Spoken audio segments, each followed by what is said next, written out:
देखिए ये वैकेंसी कार्यालय जिला कार्यक्रम अधिकारी के पद पर निकली है। देखिए इसके बारे में अभी तक किसी को कानो कान खबर नहीं है। अगर आप सोचें तो आप इसके लिए फॉर्म अप्लाई कर सकते हैं। देखिए इसके लिए हम आपको वेबसाइट बताएंगे जिस पर क्लिक करके आप इसके लिए फॉर्म अप्लाई कीजिएगा। देखिए इस वीडियो में आप ये भी जानेंगे कि इस फॉर्म को अप्लाई करने की लास्ट डेट कब है, इस फॉर्म को कैसे अप्लाई करें, इसके लिए एलिजिबिलिटी क्राइटेरिया क्या होनी चाहिए, एज लिमिट क्या होनी चाहिए, सभी जानकारी इस वीडियो में हम आपको बताने वाले हैं। देखिए आप इस फॉर्म को झट से अप्लाई कर दीजिएगा। कंपटीशन बिल्कुल भी नहीं है, बिना कंपटीशन, और यहाँ पर आपको एग्जाम भी नहीं देनी है, ना एग्जाम फीस, ना एग्जाम देनी है और ना ही इंटरव्यू देनी है, कुछ नहीं करनी है। आप बस इस फॉर्म को अप्लाई कर दीजिएगा। देखिए यहाँ पर समझने वाली बात यह है कि शैक्षणिक योग्यता मान्यता प्राप्त संस्था या विश्वविद्यालय से ही होने पर ही मान्य किया जाएगा। ठीक है, आप किसी भी विश्वविद्यालय संस्थान से आप अपनी पढ़ाई करनी होनी चाहिए। ठीक है, और यहाँ पर देखिए कि निर्धारित शैक्षणिक अर्हता के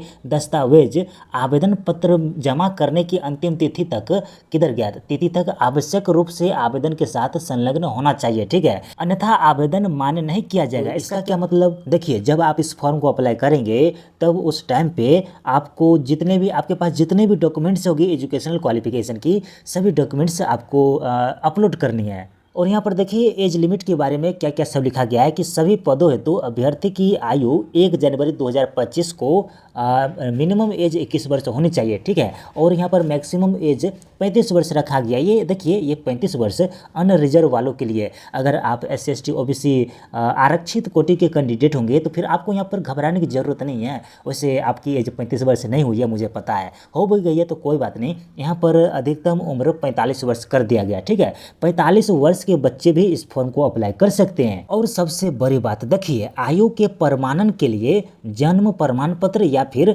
10वीं की अंक पत्र ये आपको सबमिट करनी पड़ेगी। देखिए अगर हमारी जानकारी आपको 1% भी समझ में आई होगी तो प्लीज़ वीडियो को लाइक करके चैनल सब्सक्राइब कर लीजिएगा। और यहाँ पर देखिए ये निवास के बारे में क्या कहता है कि आप छत्तीसगढ़ का स्थायी निवासी होनी चाहिए। इसके लिए आपके पास निवास प्रमाण पत्र होनी चाहिए, आपको ये सबमिट करनी पड़ेगी। तो देखिए यहाँ पर संविदा के आधार पर भर्ती किया जाएगा। ठीक है, और यहाँ पर देख सकते हैं एक और चीज़ कि कोई भी किधर गया, कोई भी उम्मीदवार जिसने विवाह के लिए निर्धारित न्यूनतम आयु सीमा से पूर्व विवाह कर लिया है ऐसे अभ्यर्थी पात्र नहीं होंगे। तो जाहिर सी बात है, देखिए वैसे तो भारत में महिलाओं को विवाह करने की उम्र ये न्यूनतम उम्र 18 वर्ष रखा गया है गवर्नमेंट की तरफ से, और ये पुरुष के लिए 21 वर्ष रखा गया है। तो देखिए जो अभ्यर्थी अगर लड़की है, फीमेल है, अगर 18 वर्ष से पहले शादी कर चुके हैं और लड़का अगर 21 वर्ष से पहले शादी कर चुके हैं तो फिर ऐसे कैंडिडेट इस फॉर्म को अप्लाई नहीं कर सकते। ठीक है, ये सब बात ध्यान में रखें। एक टर्म एंड कंडीशन हम आपको पढ़ के बता रहे हैं।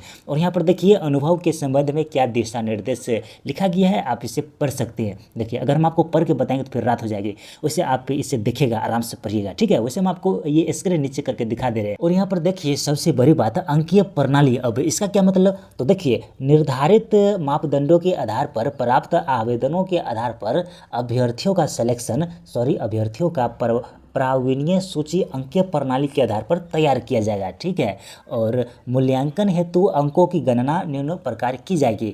तो किस प्रकार की जाएगी, तो आप यहाँ पर देख सकते हैं कि अनिवार्य न्यूनतम शैक्षणिक योग्यता में प्राप्तांक के प्रतिशत पर 70% अंक दिए जाएंगे, और निर्धारित न्यूनतम अनुभव पर कोई अंक दिया नहीं जाएगा, किंतु निर्धारित न्यूनतम अनुभव की अवधि के पश्चात 1 वर्ष के अनुभव पर 2 अंक दिए जाएंगे। तो जो भी कंडीशन है देखिए आप इसे देख सकते हैं, यहाँ पर क्या क्या सब मापदंड गवर्नमेंट की तरफ से रखा गया है। तो आप इसे इग्नोर मत कीजिएगा, इसे आप समझ लीजिएगा, बुझ लीजिएगा। वैसे हम आपको सभी जानकारी इस वीडियो में हम आपको बताने वाले हैं। तो यहाँ पर देखिए सॉरी, हम आपको शुरू में बताए थे कि यहाँ पर आपको साक्षात्कार नहीं देने हैं, लेकिन यहाँ पर देखिए व्यक्तिगत साक्षात्कार यहाँ पर मांगता है 20 नंबर का। तो जो भी कंडीशन यहाँ पर लिखा गया है आप इसे ध्यान में रखते हुए इस फॉर्म को अप्लाई कीजिएगा। अगर आप एलिजिबल हैं तो आप इस फॉर्म को जरूर अप्लाई कीजिएगा। ठीक है, कैसे अप्लाई करनी है तो हम आपको पहले इसे हम खोल के बता दें, हाउ टू अप्लाई, इस फॉर्म को कैसे अप्लाई करनी है। तो देखिए आवेदन के संबंध में दिशा निर्देश क्या यहाँ पर लिखा गया है, आप इसे पढ़ सकते हैं। आवेदन पत्र निर्धारित प्रारूप में जमा किए जाएंगे। ठीक है, ये आपको एक फॉर्मेट दिया गया है, तो फॉर्मेट के हिसाब से आप इस फॉर्म को अप्लाई कीजिएगा। और यहाँ पर देखिए लिफाफा का चर्चा कर रहा है, तो मे भी यहाँ पर आपको डाक के द्वारा ये फॉर्म अप्लाई करनी है। तो तो डाक के द्वारा अप्लाई करनी है तो एक सेकेंड हम आपको पहले नीचे करके दिखा दे रहे हैं। देखिए एक और बात आप ध्यान में रखिएगा कि ये गलत सलत आप आवेदन में कुछ मत भरिएगा, वरना हाँ फॉर्म रिजेक्ट हो जाता है, ये बात ध्यान में रखिएगा।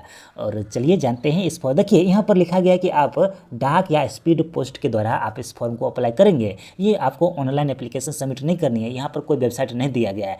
और वेबसाइट नहीं दिया गया तो फिर इसका ये फॉर्मेट कहाँ से लाएँ, तो एक सेकेंड हम आपको फॉर्मेट नीचे करके दिखा दे रहे हैं। देखिए यही आवेदन पत्र का प्रारूप है, मतलब फॉर्मेटिंग है। तो आपको इसी फॉर्मेट में ये सब कुछ कलम से भर लेनी है और इसे डाक के द्वारा इसके एड्रेस पर सेंड करनी है। तो कहाँ पे सेंड करनी है, तो एक सेकेंड हम आपको पहले इसे बता दें। देखिए तो यहाँ पर देखिए आवेदित पद का नाम, तो आप किस पद के लिए फॉर्म अप्लाई करना चाहते हैं, पद का नाम लिखिए और अपना नाम लिखिए हिंदी में और इंग्लिश में, पिता पति का नाम लिखिए और स्थायी परमानेंट एड्रेस लिखिएगा, ठीक है। वैसे नीचे देख लीजिएगा।